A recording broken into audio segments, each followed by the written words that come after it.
A group of monsters was plotting a rebellion. Their leader was a snake which revealed its true form and gave the command to launch a full-scale attack. A horde of creatures appeared and stormed a busy commercial street, beginning to destroy the nearby shops. The rioters not only vandalized the stores, but also grabbed the shop owners. One shopkeeper tried to escape, but he became the snake's dinner instead. At that moment, Jason called.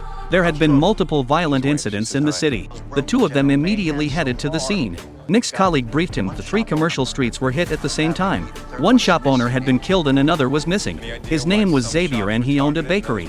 The strange thing was all the incidents took place on the same street. Some stores were destroyed but others were left untouched. They questioned the owners of the unharmed shops but got no useful information. Next, they entered the bakery, and on the wall they saw a blood-red paw print symbol. Nick immediately understood.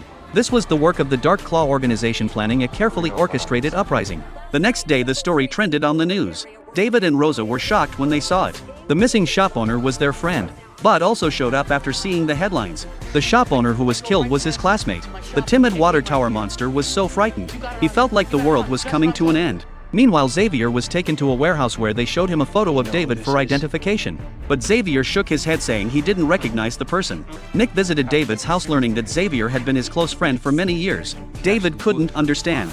Xavier was a cowardly big-mouthed fish, so timid that he wouldn't even kill a fly. Why would the killers take him? Nick then explained that the rebellion was planned by the Dark Claw organization, a group made up of powerful monsters. On the other side, the police arrived at the bakery hoping to find clues. Suddenly they heard a noise behind them.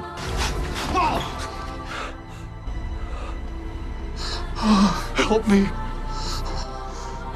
Help me, please.